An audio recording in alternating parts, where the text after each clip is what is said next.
हौसलों से मिलता है सफलता का मुकाम जिंदगी में।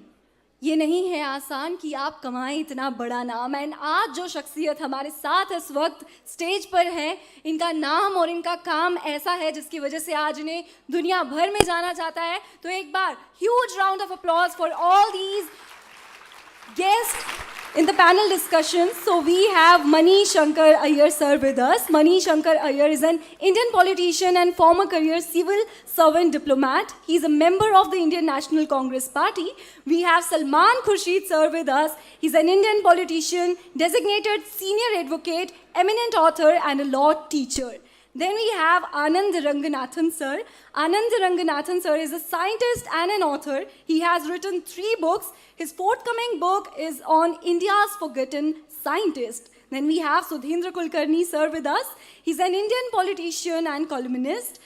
Sir has joined the Bharatiya Janata Party in 1996. He resignated from BJP in 2009. He has been working for the Observer Research Foundation, a think tank. Then we have Sai Deepak sir. He's an engineer turned lawyer. He's a litigator practicing as an arguing counsel, primarily before the Supreme Court of India and the High Court of Delhi. He has also authored 2 books titled India, that is Bharat, and India, Bharat and Pakistan. Then to conduct this session, we have Shalini Singh ma'am. She's a Delhi-based freelance journalist. Her most impactful work includes environment issues, including illegal mining in Goa and livelihood rights in rural Odisha. She won top Indian journalism awards, including first Khurshid Irani Prize. And we are so delighted to have you all in this session today. And for moving ahead, Shalini ma'am, over to you.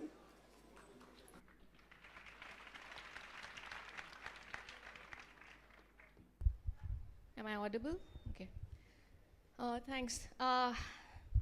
Well, it seems I'm the only female on this panel and also the only journalist. Lots of pressure. Okay, before the brickbats start flying on the 4th estate, let me very quickly tell you my survival plan. I'm a co-founder at People's Archive of Rural India, or PARI for short, which is an online multimedia repository on rural issues. We publish our stories in 15 languages, including English, and our aim is to connect urban Indians like you and me to our rural counterparts across the countryside. We began PARI in 2014, founded by P. Sainath, who's a well-known journalist covering development.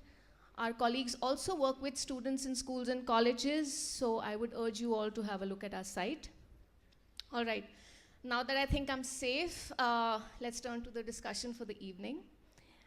So the narrative was, before that, may I request all panelists to share their opening remarks for 2 to 3 minutes each. And after that, I'll ask a follow-up question and again a round of remarks from everyone. Okay, on to the question. So zooming into one recent example which affected us all, that is how the COVID-19 pandemic was covered in the media. The Western media wrote about it in a certain way.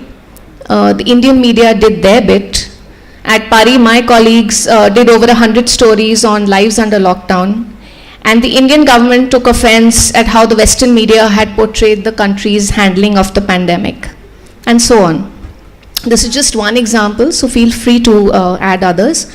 The question is there space or can there be space for both Indian and Western media narratives to coexist in a way that provides citizens with wide information as well as multiple perspectives? And what do these arguments on both sides or all sides also tell us about ourselves? We could start alphabetically. I'd start with Mr. Shankar Aiyar. The floor is yours.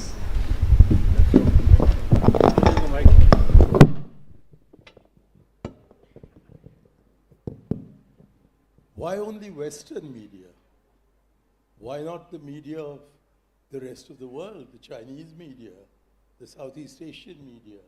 Most important of all, the South Asian media. I think there's plenty of space for all of these to coexist. But there seems to be a paranoia about the Western media which is illustrated by the reaction of the government to the BBC film on the Prime Minister. I have myself been an aide to a former Prime Minister at the time of the Bofors scandal. And the BBC came, they interviewed him, they talked to all of us as if they had a sympathetic view, and then they came out with a film that really damned the Prime Minister. Did we ban the film? Did we stop anybody from seeing it? Did we stop students from screening it? Because we just allowed it to be another media event, I don't think there's anyone in this audience who remembers that BBC film. But I don't even have to explain which is the BBC film, which was banned, because it is only because of the ban that there is widespread concern about it. At the same time, I think that since our engagement is primarily with our neighborhood, it is very disturbing that there is so little about our neighborhood, written in our neighborhood, that we see in the Indian press. What does the Sri Lanka press say about the Argalaya movement and what it has done now? Well, you have to read Meera Srinivasan, I think her name is, of the Hindu, to learn all that. Why can't we hear through the Indian media the voice of those people? Our engagement with Pakistan is non-existent at the moment. But how are the Pakistanis looking to that? Is it changing their attitudes? Is it making it more negative? Or is there a desire there to resume a relationship with us, which you can describe as normal? When we have a problem with Nepal, as we had over LLK, did our papers reflect what the Nepalese press had to say? And did we, more recently, get to know what the independent Bhutan media was saying about the hints that came from the Bhutanese leadership that they would like to settle with China and were being held back only by, and they didn't say it, but we all knew that they were being held back by the Indian Ministry of External Affairs. Equally, and this is my final example, unless we know what is the logic that the Taliban is employing to discuss what appears to be an extraordinarily ill-conceived and discriminatory policy, we won't know what motivates them. So what happens in Afghanistan comes to us as a total surprise, whether it is the victory of the Taliban or the defeat of the Taliban, or again the victory of the Taliban. And yet, if you look at the foreign page of most of our newspapers, you'll find that AFP and other Western sources are continuously quoted as to whether Donald Trump paid off this woman or not, and whether that constitutes a grave crime or not. But do we have anything similar about Ranil Wickremesinghe or about what is happening in Pakistan? So therefore, we need to create space for all these media reports to coexist. Fortunately, we now have the social media, and the social media is a media without borders. And therefore, we are, those of us who have the time, I certainly don't, or the inclination, I certainly don't, to sit and look at my laptop the whole day, will probably find it easy to discover what the rest of the world is saying about themselves and about us. But what I deplore is the paranoia that completely dominates us. We've had the foreign minister say, we'll teach you if you tell us then. What is this kind of gangster language? So that's my comment on the question that you asked me.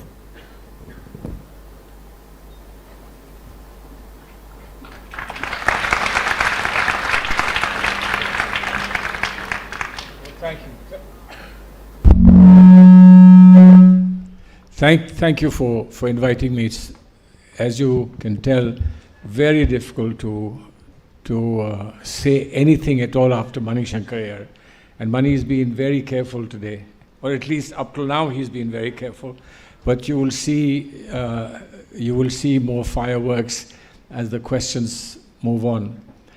I think that there was a very interesting point that he touched, moving from media reporting in the West, elsewhere, and of course the attitude of Government of India. Let me give a caveat first, that during the years that we've been in government, I cannot say that we didn't have faults and flaws in this matter. We did also react, etc., but it may be a matter of degrees and really how far we are taking it. But on reflection, and in fact looking at how the world has moved forward, we need to find a way of being a little bit self-assured.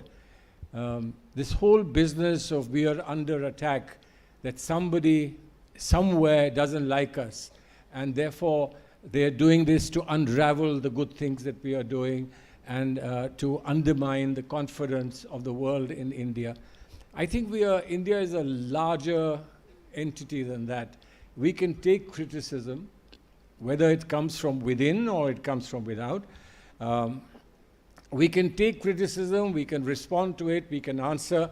We have a remarkable structure of constitutional values and constitutional law, in which some extremely negative things said about us, we have to tolerate and perhaps respond.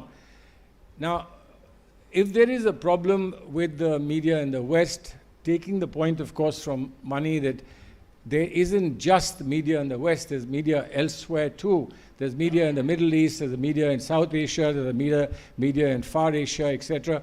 Why don't we, and media in the neighborhood, why don't we reflect and respond to that completely? Are we too preoccupied with ourselves and our choice of keeping in reference only certain people, whether it's the United States of America or the UK and so on and so forth, and to say that it's high time that the West stops thinking that its problems are the problems of the world. Now, some problems of the West are problems of the world. Some problems of the world are problems of the West, but you have to put things in perspective. We can't be paranoid, we can't be timorous, we can't be bowled over with everything, and we must have confidence in our own institutions. And when we talk about media in the West with Indian media, there are lots of questions about the Indian media as well. And I think a fundamental question about media freedom, whether in the West or here, the fundamental freedom is it controlled, is media controlled by commercial interests? And I think we haven't yet worked on law. I don't know how much America has, but we haven't worked on law to ensure that there isn't a connectivity between people who own business and people who own media or control media. I think that's a very critical dimension of politics in terms of democracy, and I think that's what we need to address instead of getting worried and paranoid about what anyone is saying. If we are good, we are good. You talked about the pandemic. I think the world recognized that we did a wonderful job as far as the medication and vaccination was concerned, and we produced in a remarkable short period, we produced the best vaccine that the world could afford and the world could use. I think that's the sort of confidence that we must exude. We shouldn't be worried about being a pushover that anybody writing an editorial in the New York Times or somewhere else can upset the apple cart for us. We just have to have more confidence in ourselves.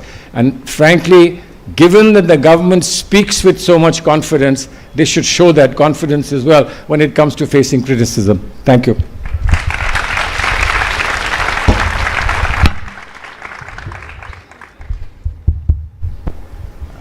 Dhanyavad. I'm very happy to be here, friends, and to see that the hall is full, and I'm told that there are people outside.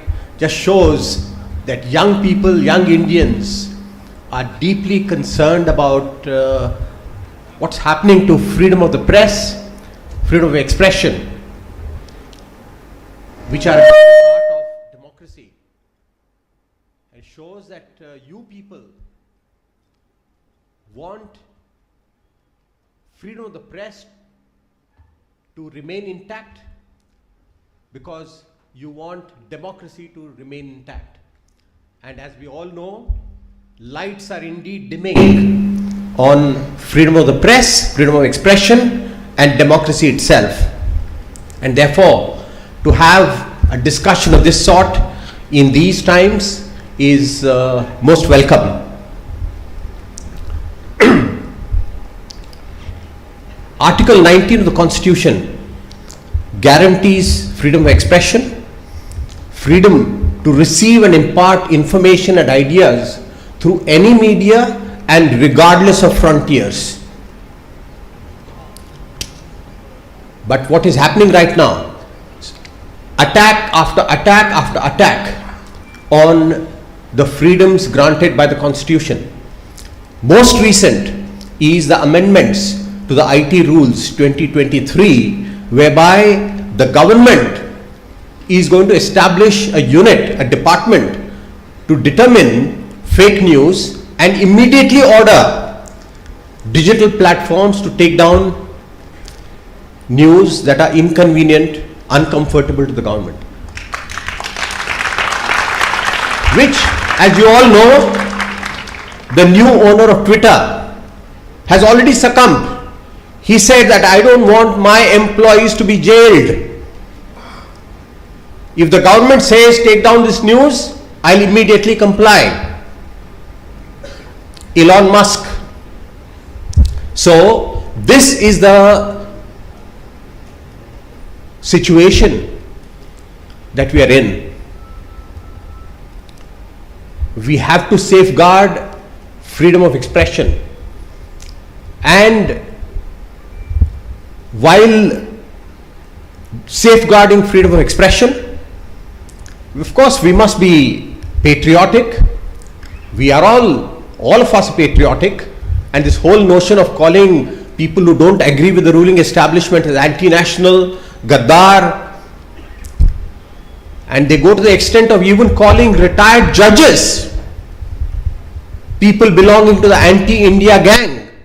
And this is being said by none other than the law minister. And he also threatens them that they'll have to pay a price if they can threaten retired judges. What about lowly journalists?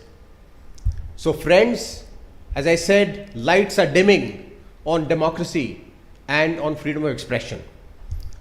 Now coming to the specific subject of today's debate, as has been very rightly pointed out by Maniji and Salman Bhai, why are we so obsessed only with the Western media and narratives? Of course, there are certain aspects of the Western media that we all appreciate.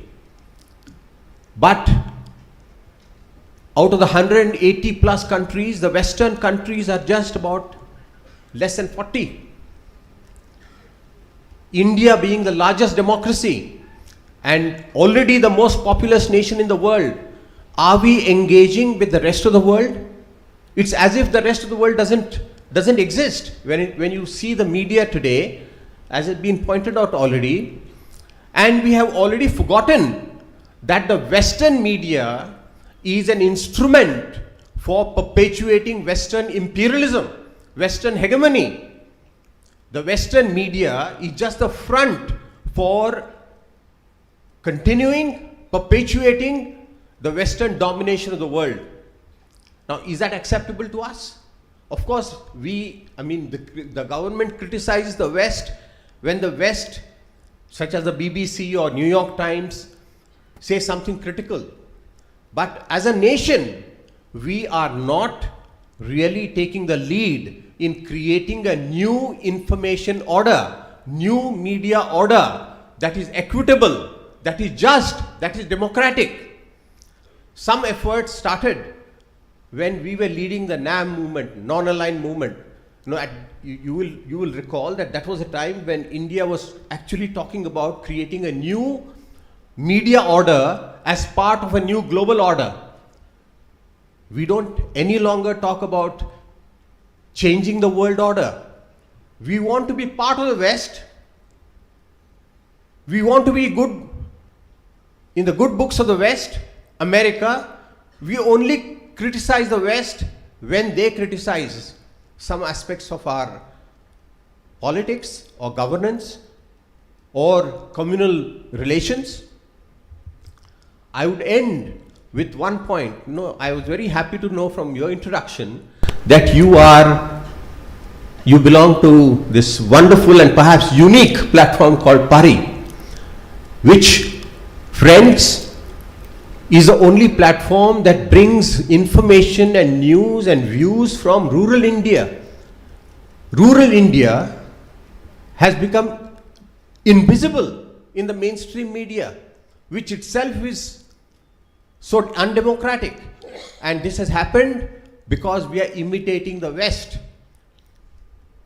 We are imitating the West in so many ways.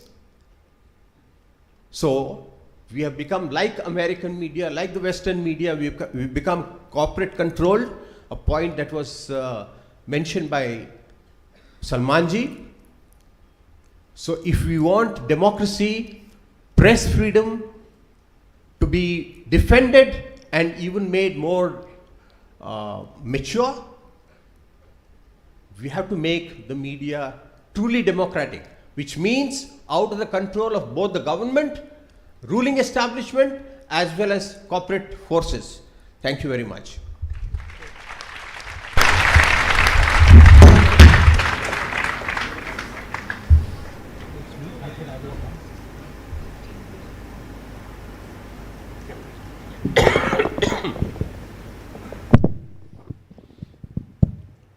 Good evening. Thank you very much. It's a real pleasure and honor, and I thank the organizers for inviting me and Sai and everyone else. A real pleasure. And Shalini, the moderator. It's an absolutely wonderful auditorium as well, and I'm walking the hallowed portals of SRCC after 34 years. It's really remarkable. I came here in 1989, but then my board aggregate wasn't 100%, so I joined the next best college, which is St. Stephen's College.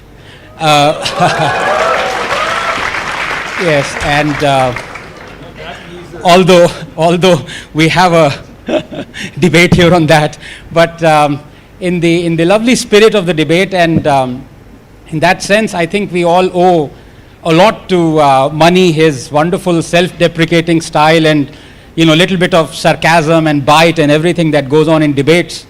It's wonderful to have that in this debate as well. And just a small anecdote of how we are all children of money in one sense.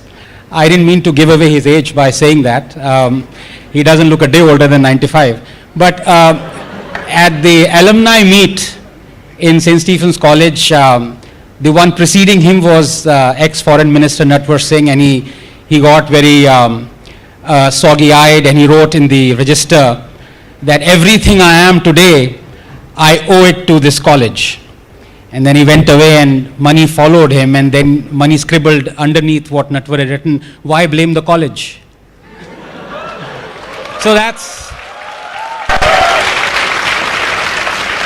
But coming swiftly back to the topic of the debate, I have to say this in the spirit that I'm sure the other side would accept gracefully, is that even a drunk acupuncturist deliver less pain per square inch than the arguments that we've heard so far from the other side. The reason for that is, and abhi to Sai bhi baki hai, but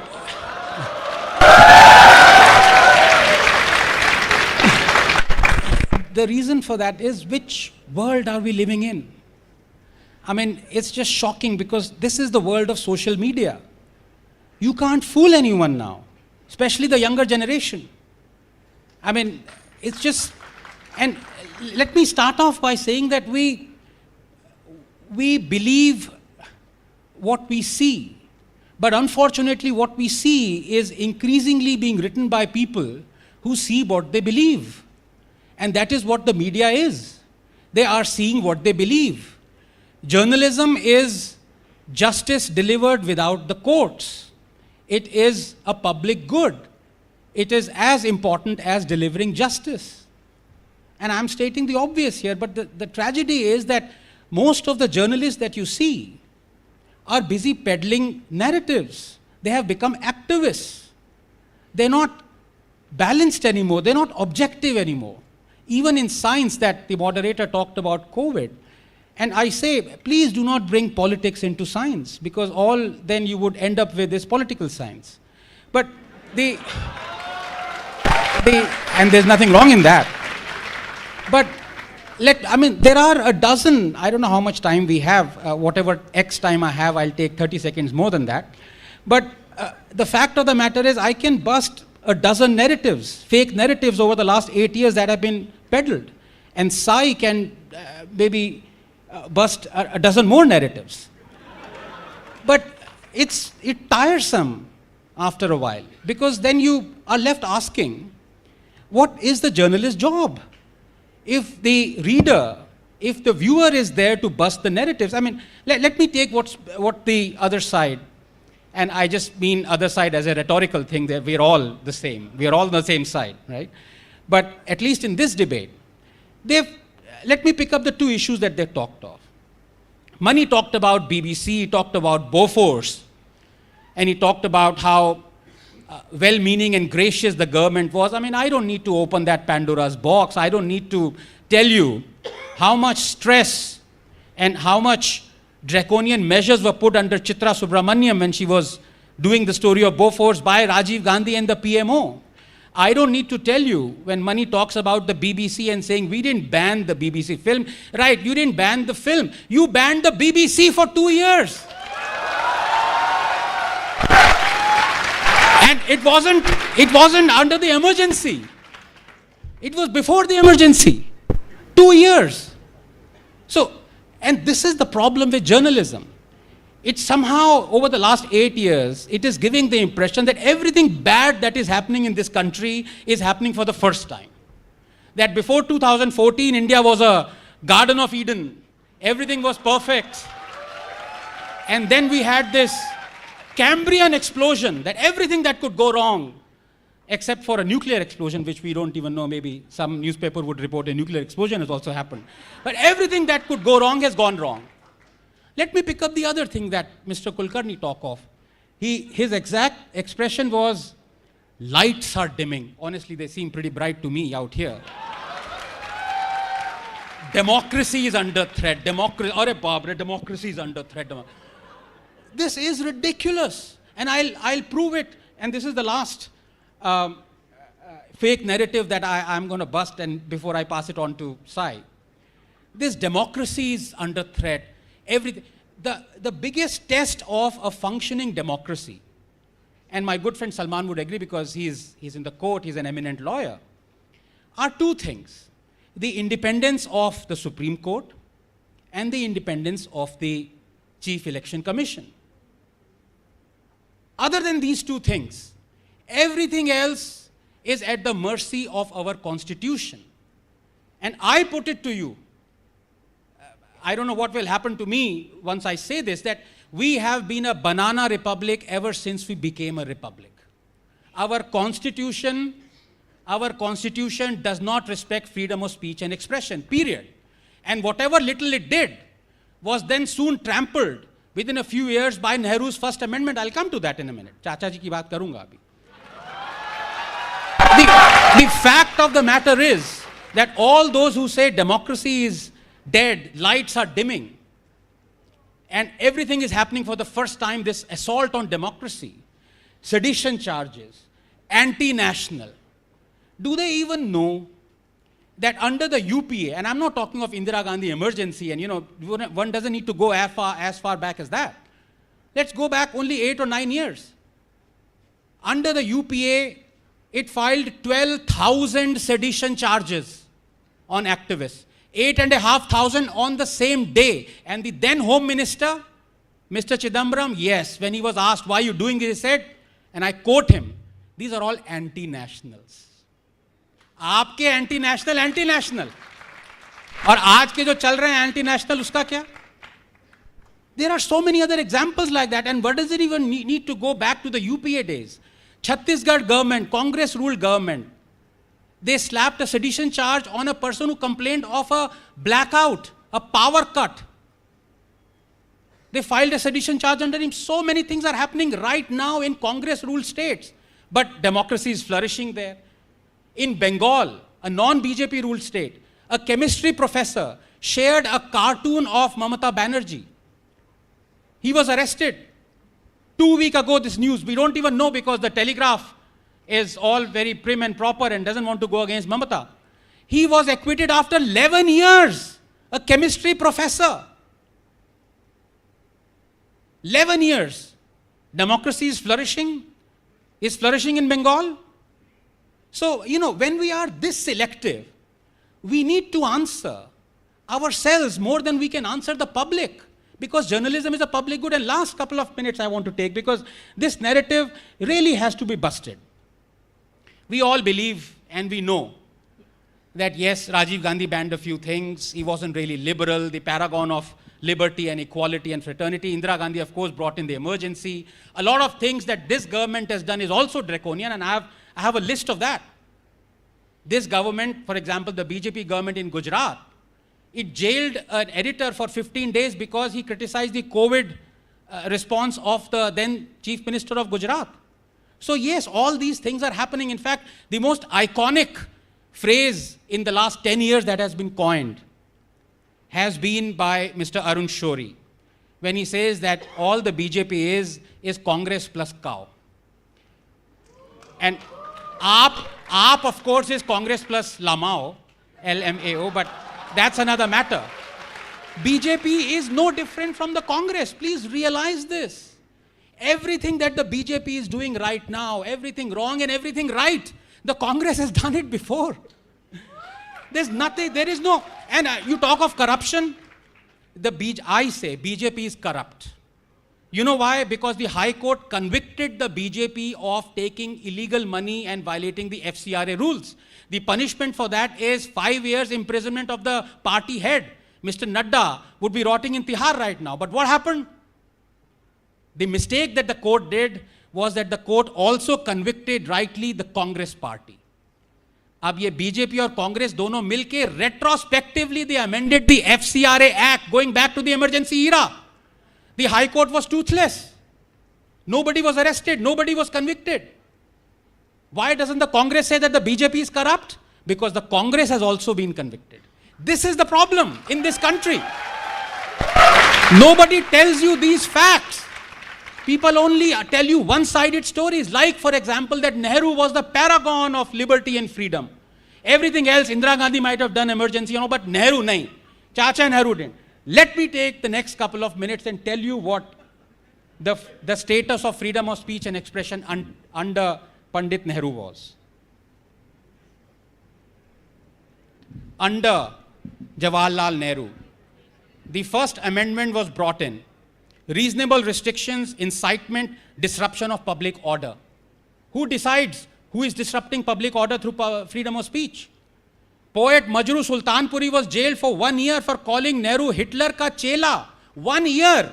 One of our greatest songwriters and poets rotted in jail. Did you know that?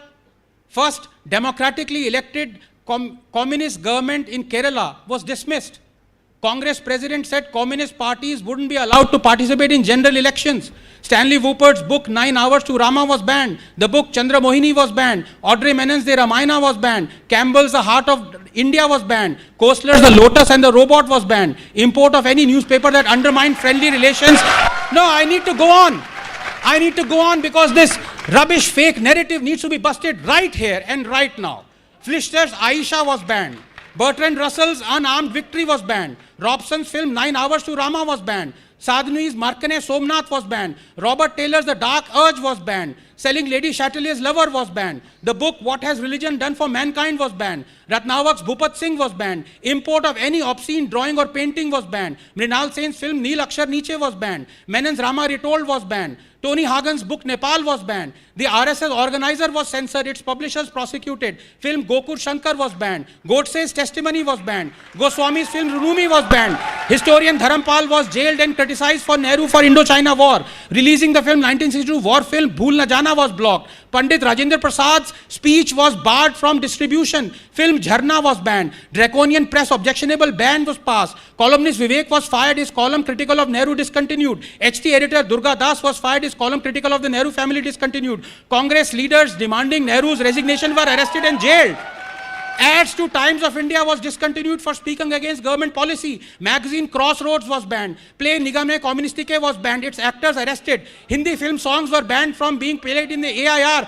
Congress demanded a ban on iconic film Parasakti. Film Nastik was banned.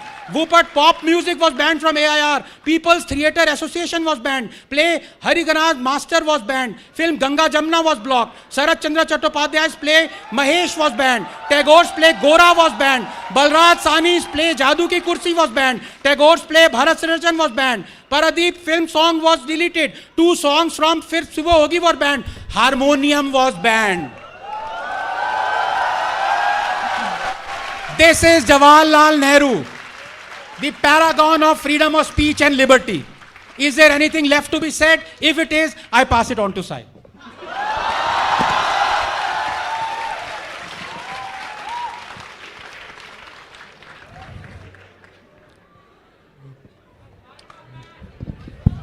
This is the Sriram College, right? Yeah.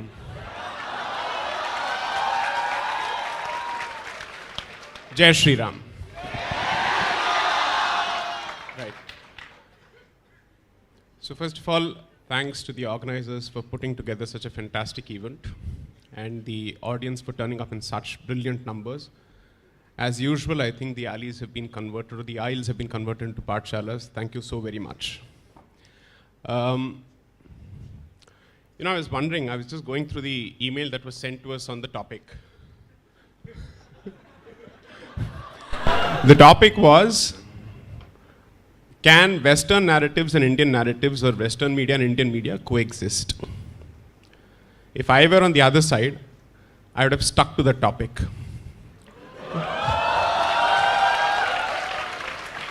This is a textbook instance of Aa Bail Mujhe Maar.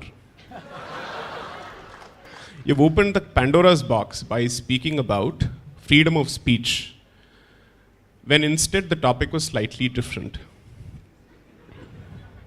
Good. The can of worms has been opened, so let the floodgates open. Now we are being told that free speech in this country is almost on the verge of extinction. So Anand rightly pointed out the First Amendment to the Constitution. So I'll explain the backdrop to it.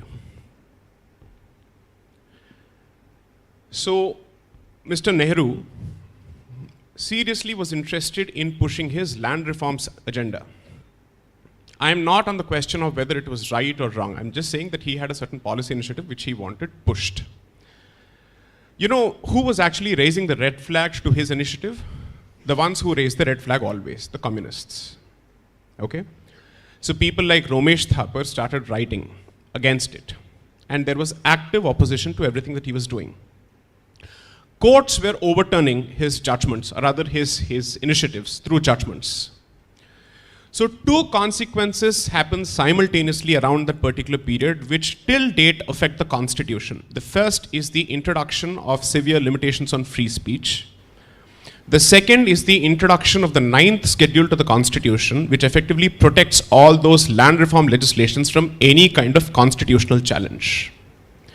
Imagine an elected government in a democracy taking a policy decision and ensuring that that policy decision is immune from judicial review through a constitutional amendment for all time to come. And we are being taught democracy by the scions and descendants of this legacy. Second, today we are suddenly being told oh, social media explosion is the reason for survival of free speech in this country. Otherwise, you see free speech has been bought by mercantile interests and so on and so forth. Who introduced Section 66A to gag free speech on social media? Section 66A of the Information Technology Act was introduced by the UPA government with the broadest of possible restrictions on free speech, where even any kind of offense or hurt that is caused to sentiments immediately attracts the application of that particular section. This is what ultimately resulted in Shreya Singhal versus Union of India. The sad part or the unfortunate part or perhaps the cynical part of the reality is the BJP defended that particular provision in court when the matter was being heard, because by then the BJP had taken over. So what does this tell you ultimately? That the nature of power, regardless of which party is in power, is to appropriate as much space to it as possible and limit the scope for free speech. There is really no one in this hammam, I leave it at that, who is capable of saying, I'm clothed. Okay? So therefore, let's not take a moral high ground here. Let's be realistic about what is it that we want and what is it that is good in the interest of the public. Let's speak of that. Now let's talk about what's happening in the West, so on and so forth. I think the binary division between Western media and Indian media no longer exists, for a good reason. Because it's not a question of who's from the West and who's from India. It's a question for who's batting for Indian interests. That is what ultimately matters. Because there are several people, several journalists in the West who are willing to speak the truth about Bharat and who do not share the colonial cynicism of the rest of their Western compatriots. Similarly, there are several people from Bharat who are more than happy to be lackeys of anti-Indian mouthpieces from the West. That's a fact. So therefore, I'm not interested in this binary argument anymore. During COVID, there were several fantastic Twitter handles from the West which were actually reporting on the kind of measures that a country such as Bharat, the scale of its population, was undertaking to provide resources to its people, while people within were constantly pulling us down. Now here is the interesting part. Mr. Kulkarni rightly points out, and I would say significantly that holds good, that Western media, including Hollywood so to speak, has managed to push the Western agenda as much as possible. It's unfortunate that we are aping everything wrong from the West, but we are not doing it as far as this issue is concerned. And then when we say that there are certain portions of the media, there are certain segments of the media who seem to be comfortable constantly pulling India down, we are then accused of being anti-free speech. Okay, so we are being told that free speech is effectively under challenge because mercantile interests are holding them to ransom. Why don't we speak of political parties owning channels? In the South, business interests and media interests merge and they're controlled by parties. You want a standing example? The Sun Group owned by the DMK, which has been a partner not just to the Congress, but also to the BJP. Because after all, the Commerce Minister during Mr. Vajpayee's tenure, who was leading India in the Doha negotiations with respect to World Trade Organization, was Murasoli Maran from DMK. Neither party deemed it fit to crack down on the holding of media interests by political interests or political organizations. That has never happened. Why just the DMK? Jayalalitha also owned Jaya TV, which continues to be run by the ADMK. I would say it's much better for a mercantile interest to own, let's say, a media organization as opposed to a political interest, because there's a serious conflict of interest on both sides. That's a discussion that we don't seem to be having here. Now, ghoom phir ke abhi baat jo hai, it has become about only the Congress and the BJP. I would say at this point, members who are listening to this should actually say we are sick and tired of this nonsense. We'd like to actually have a discussion which goes beyond the BJP and the Congress. And we'd like to talk. Because until the cows come home, this battle will go on. But nevertheless, given the fact, the cow, of course, pun intended, given the fact that the Congress has been in power for a longer period of time, ask any student of constitutional law. Almost every decision on free speech involves a clampdown on free speech by Congress-ruled governments, either at the state or the center. So at the very least, the Congress must take a look at its own history before it starts pontificating to the rest. And you're certainly in no position to pontificate today. When all the information is out in the public domain through the social media, people have access to judgments, people have access to decisions, file noting, so on and so forth. You're in no position to pontificate. To ape him, 30 seconds. Yes? So I would only request you to ask yourself only one thing. Self-regulation in India is a non-existing word. It's a non-existing concept. There's not a single body that can be trusted to regulate itself. I say this as much of the judiciary when it comes to its collegium system, and I say this as much of the media.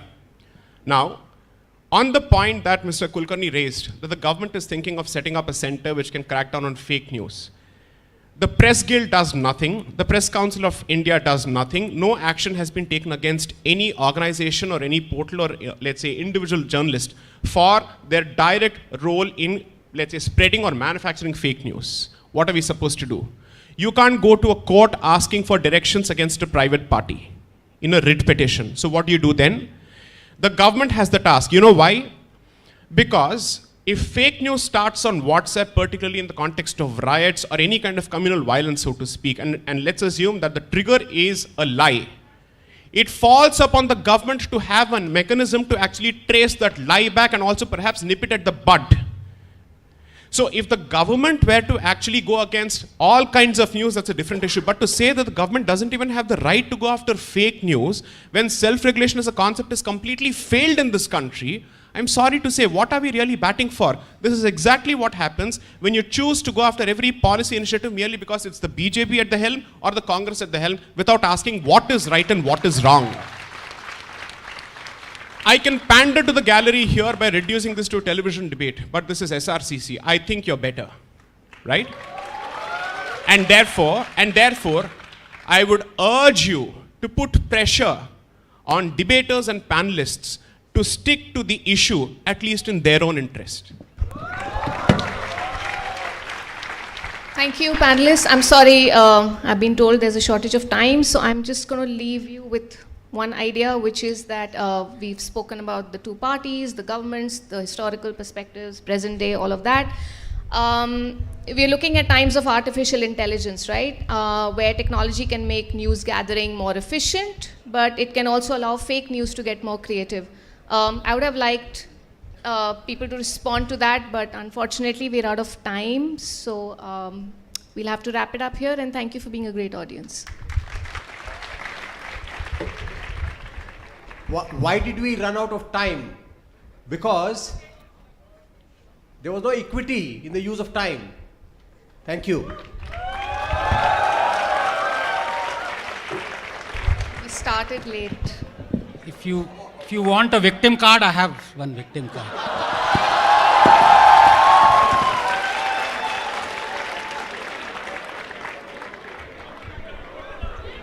Just a last comment.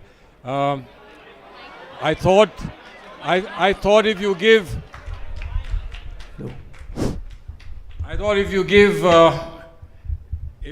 peanuts, you get monkeys. But I've suddenly realized they need bananas. That's gorillas. That's terrible. That's a lot of power, but not a lot of thought.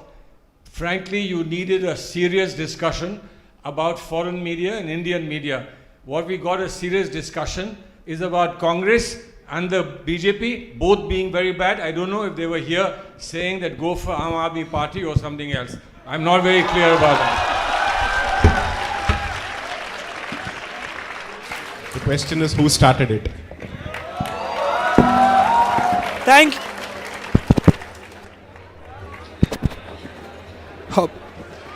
you so much, everyone, for being a great audience. I'd like to invite our Professor Dr. S. Prakash and our Professor Dr. Kuljit Kaur to please felicitate the guests.